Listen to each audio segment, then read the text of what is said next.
أهلا بيكم في نوديو أسماء. أنا أسماء، هعمل معاكم النهاردة وصفة بسيطة جدا من الوصفات السهلة والبسيطة اللي بحب أعملها دايما معاكم في القناة. هعمل معاكم مشروب التمر أو البلح باللبن، من المشروبات اللي ما تتخيلوش قيمتها قد إيه.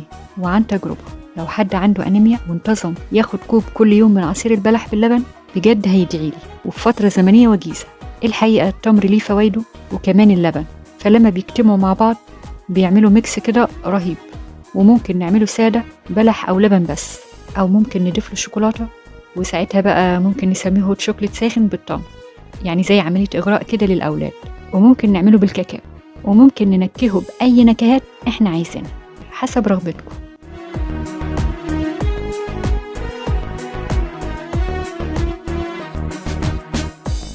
أول حاجة هنبتدي بيها السادة. معانا 5 حبات من التمر وكوب من اللبن، وعدد التمر ده على حسب نوعه. في اللي بيبقى عجوة ونسبة السكر فيه عالية شوية، فممكن ناخد منه 3 بس لكل كوب لبن. وفي بقى اللي بيبقى مجفف وبيبقى السكر فيه خفيف قوي، فبناخد منه 7 حبات. فعلى حسب نسبة السكر اللي في التمر، وعلى حسب رغبتنا برضو، بنحب الحاجة مسكرة قوي أو بنحبها ناقصة سكر. فحبات التمر بقى احنا بنحدد عددها. بنضيف اللبن وعليه حبات التمر، وطبعا التمر منزوع النوى، وبنغليه على النار. بعدها بنخلطه في الخلاط أو بالهاند بلندر.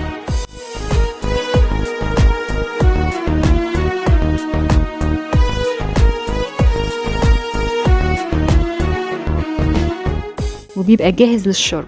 ده بالنسبة للشتاء. أما بقى لو حابين نعمله في الصيف، بنغليه ونسيبه يبرد تماما ونسلجه في الفريزر، وبعدها بنخلطه في الخلاط وبنشربه ساقع. الحقيقة في الحالتين ساقع أو ساخن بيبقى مشروب لذيذ جدا. الطريقة التانية بقى هنضيف له شوكولاتة.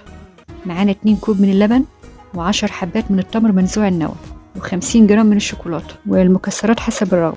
هنضيف اللبن وعليه التمر وعليه الشوكولاتة،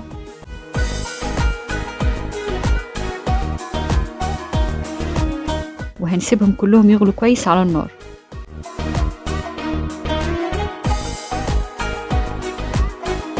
بعدها بنخلطهم كويس علشان التمر يتفرم معانا، وزي السادة بالظبط، لو حابين نشربه ساخن أو بارد.